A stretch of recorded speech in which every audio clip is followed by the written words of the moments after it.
नमस्कार विद्यार्थी मित्रांनो, आज आपण इयत्ता 4थीच्या स्कॉलरशिप परीक्षेचा बुद्धिमत्ता चाचणी हा विषय अभ्यासत आहोत. इयत्ता 4थी व 7वीच्या स्कॉलरशिप परीक्षेच्या संपूर्ण तयारीसाठी चॅनलला लाईक आणि सबस्क्राईब करा, जेणेकरून तुम्हाला सर्व व्हिडिओ मिळून जातील. वर्गीकरणामध्ये स्वाध्याय 2.2 अभ्यासत आहोत. प्रश्न बघा, गटात न बसणारे पद ओळखा.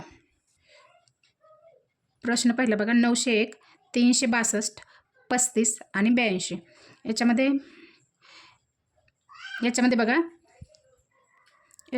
बघा 900 हे 3चा वर्ग 30चा वर्ग अधिक 1 आहे. वर्गसंख्या म्हणजे काय? त्याच संख्येने गुणले. तुम्हाला स्कॉलरशिपच्या परीक्षेसाठी 1 ते 30पर्यंतचे वर्ग माहीत असणे गरजेचे आहे.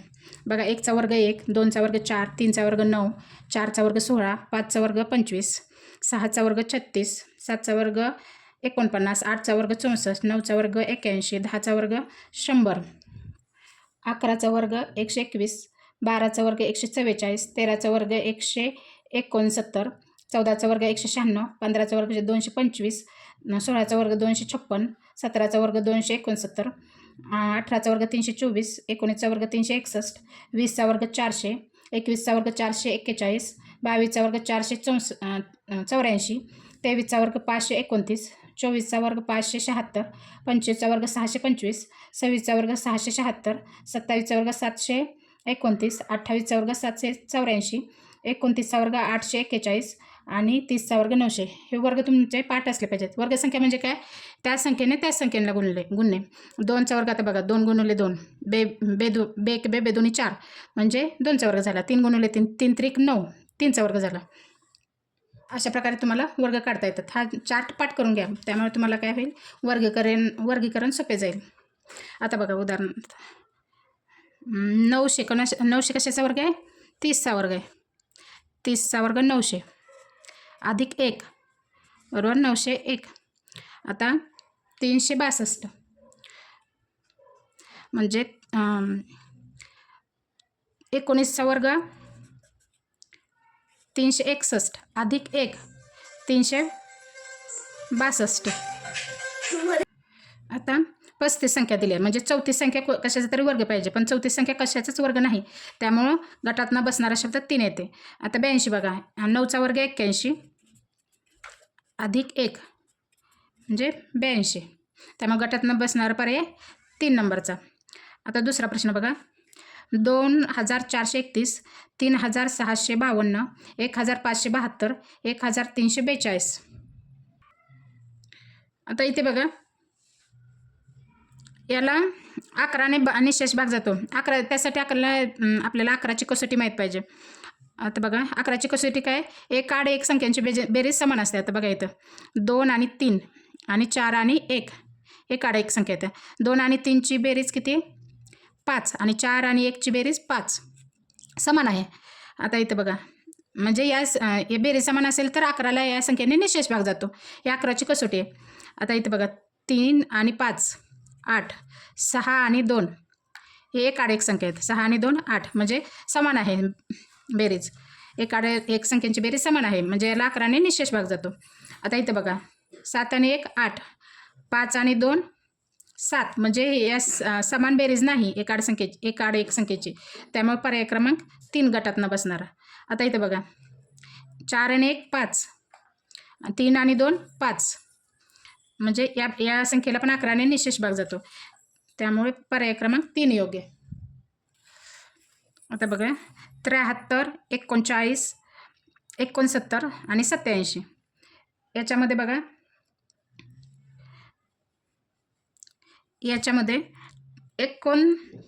39ला 3ने भाग जातो, 69ला 3ने भाग जातो, 87ला 3ने भाग जातो. आपल्याला 3ची कसोटी माहीत असली पाहिजे.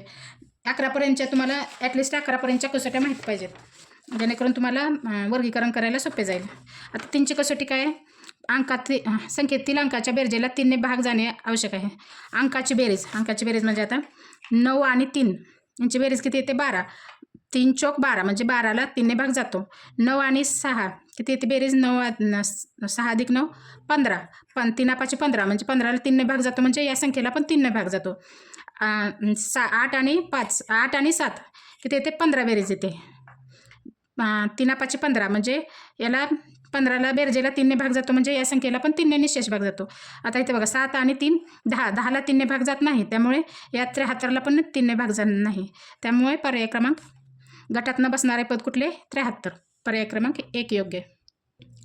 81 प्रश्न क्रमांक 4 बघा. 81, 49, 36 आणि 18. आता बघा 81 9चा वर्ग आहे.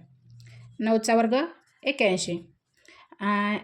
49, 7 7 49 म्हणजे 7चा वर्ग 49 आहे.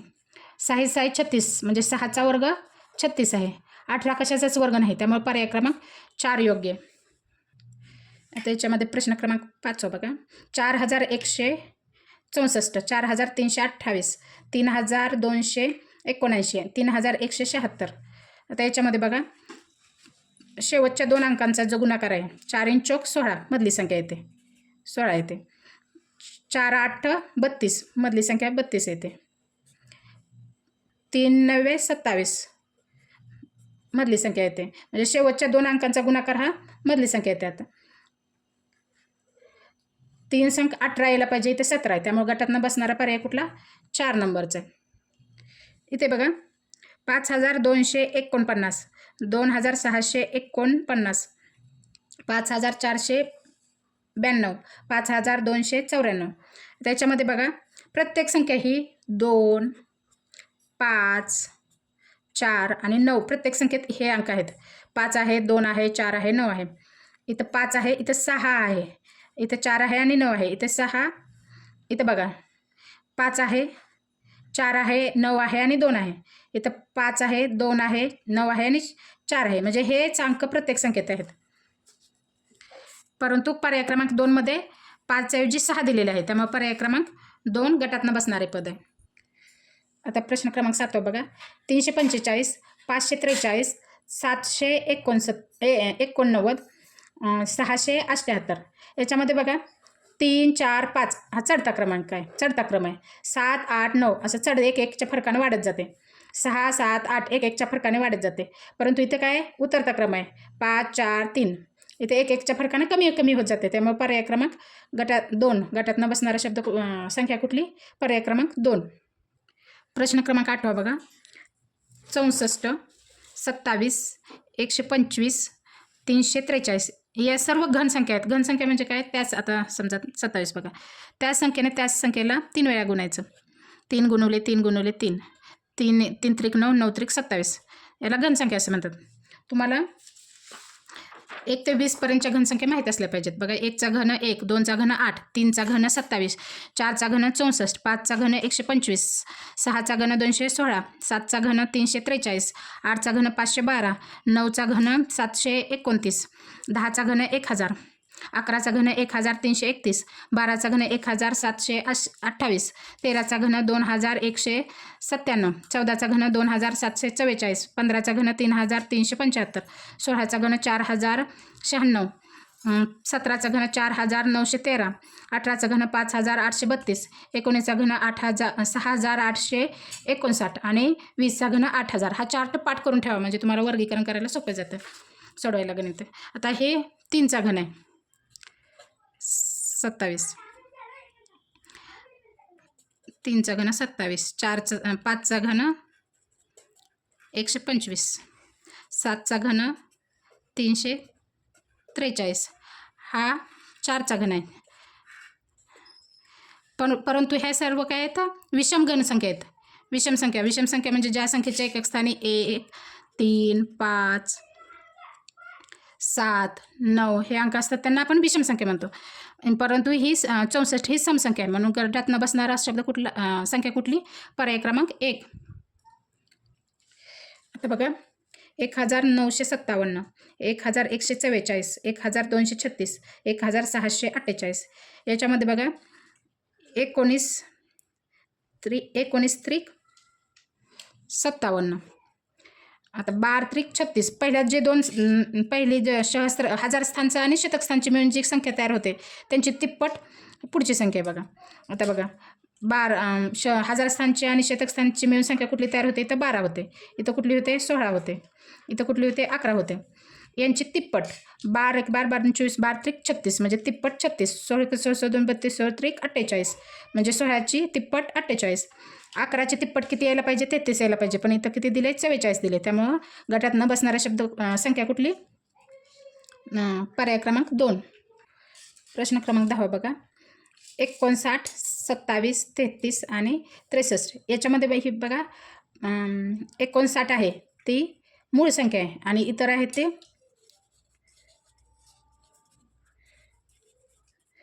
इतर 3 आहेत त्या संयुक्त संख्या आहेत.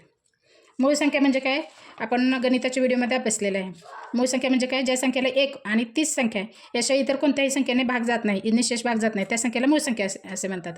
1 ते 100पर्यंतच्या मूळ संख्या कुठल्या कुठल्या आहेत 2 3 5 7 11 13 17 19 23 29 31 37 41 43 47 53 59 आपली इथं आलेले 59 ही मूळ संख्या आहे. तर 61 67 71 73 79 83 89 97 म्हणजे 59 ही मूळ संख्या आहे. 59ला इतर 1 आणि 59 या दोनच आहे म्हणजे 30 संख्या आणि 1 नाहीचा निशेष भाग जातो इतर कुठल्याही संख्येने भाग जात नाही. त्यामुळे गटातनं बसणारा पर्याय कुठला पर्याय क्रमांक 1. अशा प्रकारे आपण 1 ते 10 प्रश्न वर्गीकरणामध्ये संख्या याच्यामध्ये अभ्यासले आहेत. याच्या पुढील प्रश्न आपण पुढील व्हिडिओमध्ये अभ्यासू.